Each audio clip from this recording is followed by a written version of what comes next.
Welcome to the Richmond.localsportsradio.com and our off-season review with Coach Herman and the Richmond Varsity Lions coming off the season. We're sitting in an empty weight room right now, but later this afternoon, today we'll be starting our first day of off-season condition and preparation for next year's season. Coach Herman, welcome. And I'm Chris Sheldon with the Richmond.localsportsradio.com with Enos Pennington behind the scenes there as usual. Coach, slow start to the season, great finish. One of the comments that really stood out the most to me was toward the end of the season, you had a big grin on your face and you said, boy, I wish they really got it earlier than this. Sure, you know that we're sitting there at 2-5, which our kids aren't used to. I'm not used to, and get ready to play Goshen. We go out there for pregame, and our kids had a little buzz about them. They were pretty excited about knowing that if they could put 3 wins together, we could end up 5-5, and that was the goal. We kind of started our season there. It didn't start off like we wanted to, so we're able to put 3 wins together, have a ton of momentum going in and to the end of the season, and send our seniors off on a positive note.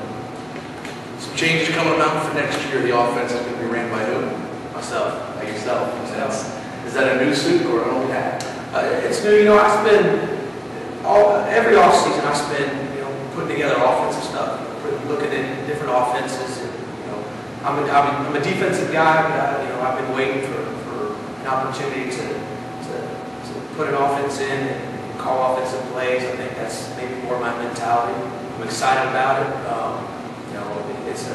It's a work in progress, but it's going to be fun. It's going to be a lot of fun. You had a good batch of seniors this year that really developed into some positions that surprised a lot of people, including themselves, and that's a good sign of the coaching staff and the things that they do. Sure. We always try to find the right fit for our kids, and we had some turnover coaches that were here that we got their input, and then I came in and tried to evaluate the kids myself and try to put the best kids out on the field to be successful. And they seem to have come together well with those 15 seniors leaving. I counted, now maybe off 1 or 2 here, with 15 returning juniors. So we're going to have another strong number for seniors. We are, and it's a good, I guess you could say, senior class now because they're going to be seniors next year. But it's a good senior class. A lot of them got playing time. A lot of them contributed, especially in skill positions. Quarterback is back, running back, slot, receivers. We're actually throwing the ball and catching the ball a lot better towards the end of the season. So really excited about those guys coming back. Absolutely. Through the schedule, I could see a couple of situations where 1 or 2 plays could have changed from 5-5 easily to a 7-3 or 8-2 season. Sure, and we had a couple swing games there. We felt like if things would have went our way, maybe we could have come out with a victory and we would have been 7-3. At the same token, we lose to Taylor 35-32, and they throw a pass at the end. If they catch it there, then we're sitting here 4-6. So that's the way high school football goes, or really football at any level. So we went 5-5, and we ended on a good note. We'll live with it, but we got to build on that and do much better next year. Your first year in the SBAAC, what's your impressions? A lot of competition, good teams. When you look at Western Brown, Norwood was outstanding.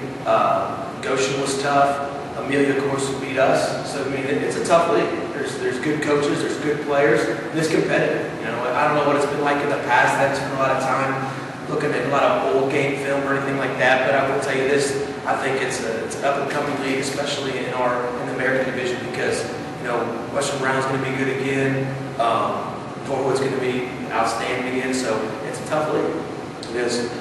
Coming into New Richmond, you were kind of handicapped a little bit. You had to come in a little bit late as programs go. There's a certain set of programs as they run. How did you manage to overcome those obstacles with these kids? Well, what they've been doing here has been working. So you got to make sure that you're respecting the traditions and you're respecting what's been done here and the fact they have been winning. At the same time, you want to put your own spin on it.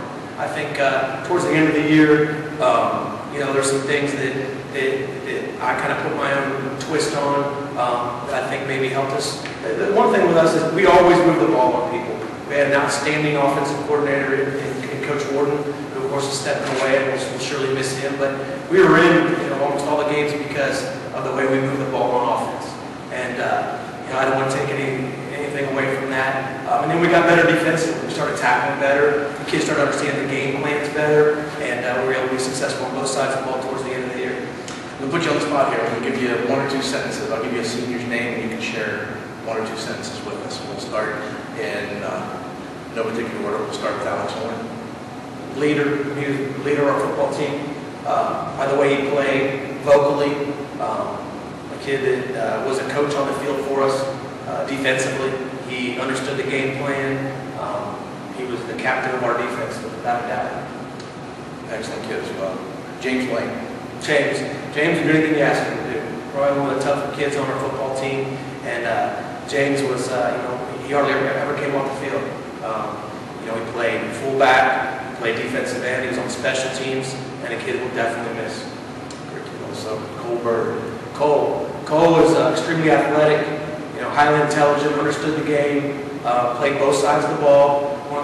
Probably played more than anybody on the offensive and defensive line. Captain of our football team and a great player and a great individual as well. Clay Logan. Very athletic, extremely athletic, hard-nosed kid. Moved the tackle late in the year, and I think he really flourished there. He also played fullback. He was a little banged up in the middle of the season. We didn't have him for the Blanchester game, which I wish we would have. Maybe we had a different outcome, I don't know, but a great football player. Heck of a motor. Oh, yeah. It just goes. Chad Norton. Chad was probably maybe the most coachable kid we had on our football team. We moved him from defensive tackle to defensive end. He played some tight end. We did a lot of things for us, and a great individual, extremely coachable. Luke Hoskins. Luke came on late. Luke, when we finally found a spot for him, and Luke didn't play the previous year, so we found a spot for him playing nose guard, and he anchored the nose guard position, and towards the end of the season really did a good job, causing double teams, slanting flat, making plays, so we're really excited about how he ended his senior season. Cole Reese. Extremely dependable. All the special teams, we end up just using him more on defense in the secondary. Extremely dependable, tough. Played really well against some of the running teams we played later as we moved him down to some sort of an edge player. Someone we'll surely miss. Matt Forsey. Matt's a lot like Cole. Those guys were there, didn't miss, I don't think, any practices, and very dependable. Matt played both sides of the ball, played some receiver, also played defensive back for us, and involved in our kicking game. Tanner Wolf. Tanner came out with us at the beginning, and we had a lot of expectations for him. He was extremely athletic, saw him play baseball in the spring, came out and contributed early for us, and then he had the banged up knee, so obviously couldn't continue the season. So we surely missed him. Chance Silcott. Chance played offensive line for us, did a really good job, was on our special teams, very dependable, very coachable, someone, great kid, and I know he's one of those that we'll definitely miss. I have Jay Troy. Jay was a vocal leader for us, a captain of our football team, played offensive line, played a lot of special teams for us, someone that, if you ask him to do something, he's going to do it. He's typical New Richmond kid in that, he's out there every day ready to compete and get better. Nathan Dixon came over to kick for us this year. Nate ended up being a weapon by the end of the year. Yes, he did. What I would just tell him is Nate, just kick out of the end zone, and that'll help our kickoff team, which our kickoff team actually maybe progressed more than any other phase of our team. Nate was able to kick the ball deep, directional kick it, and we were able to cover kicks a lot better because he got so much better. And he took pride in that. And he played soccer, so he came over from soccer practice and doing both things. And I was really proud and really excited that he ended up staying with us and did a great job.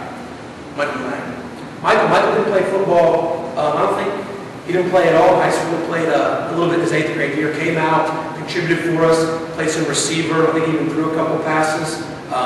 Really glad that Michael stuck with it and stayed a part of our football program. Great kid. J.R. Forsey. J.R. was the anchor of our offensive line. Very physical. Did a great job. Pancaking people, as you see on the field because of his size. Someone that really got better as the season progressed too. Absolutely. And then Austin Campbell. Austin was, I was talking to Coach Ward at the end of the season. I talked about this in the banquet a little bit. Austin was the guy that ended up, basically calling out the blocking schemes and making sure we got people blocked. And I know in talking to Coach Ward, who spent a lot of time with him, that Austin ended up being a really, really good football player. One thing I noticed about more than the seniors was the strength, commitment, and dedication. These kids were living, eating, and breathing the program. They really bought in, and watching them walk off the field on a senior night had to be tough. It was, for me, I've really only known them since the end of April when I got here last year. But I spent, every day in the summer with them, and their commitment, they always do what you ask them to do. Sometimes as you come in as a new coach, you've got to try to win the kids over, and you got to try to instill some sort of work ethic. That was already here from the previous staff, and because of the tradition in Richmond football. But yeah, watching them walk off the field, all those traditions were new to me. That last week, the coach would tell me, here's what we do, these are the things we want to do as we go out. I respected those things, and I really enjoyed senior night. Senior night was outstanding. Not only that we won the game, but the way we won the game and how those seniors went out. Absolutely. And then looking towards next year's roster, one of the things that I scanned down through when I look at, one of the things that I see is another level of commitment, another group of kids, and one word that makes a great football team is competition. And it looks like you're going to have a lot of competition and a lot of collisions. We will, and offensively they're going to be learning a new offense. So we're going to get kids in there that they're going to be competing, and I think that'll make them better. We have Will Lytle comes back on the offensive line. He played quite a bit last year, one of the better offensive linemen. And then we have a couple others that played a little bit, but the offensive line's pretty much wide open. So there'll be tons of competition up there. We're looking at using a bunch of our kids in different skill sets and different formations. So that'll be exciting for them. But we're going to put the best ones out there, and we're going to play a lot of kids on offense and defense. We're not really going to specialize this year on this kid's just playing offense or this kid's just playing defense. We're going to try to put the best on the field. When I first got into coaching, one of the things I was told was, if you want to be a great head coach, surround yourself with good assistants. I'm sure you seem to have done that. I have. We've lost some. Some have moved on and gone to other places or stepped down. So we'll try to fit. We'll try to find the coaches, not necessarily the best coaches, but the best coaches that fit our program. And that's what I'm trying to do now. I know that I'll be on the offensive side of the ball. Coach Fagan, Pat Fagan, who's an outstanding coach, one of the best coaches I've ever worked with, and a great friend of mine, relates to the kids, and just an outstanding coach. He'll be on the defensive side, serving as the defensive coordinator. So it's going to be fun. We've already talked about some of the things that we want to do in the off season, during the season. So we're excited about it. Sitting in an empty weight room right now, what's it going to be like here in a few hours? I'm excited. You get kids. I think we should have 47 in the weight room today that are not playing another sport. Because we have kids wrestling, swimming, basketball. So that's what signed up. It's easy to put your name down on a piece of paper, but to get here and be committed is the thing. So we'll get in here and we'll get after it. 2:35, and it'll be intense, and we're going to get the kids better. That's what you have to do. We'll start today. So I'm really excited about it. Coach, lastly, thank you for reaching out throughout the entire program, through the entire community, from the kids that are just starting at the kindergarten level all the way up to your seniors. You have been personally involved with all of them, and I think that also is very important. I appreciate it. That's a program. I didn't come in here and just focus on our high school kids. I want to be involved in the junior high, and I want to be involved in the youth programs, and that's what I try to do. It's your program now. We're excited as you are as well. I'm Chris Sheldon with Richmond.local sportsradio.com for head coach Scott Herman, and Lions all around the world. Go Lions.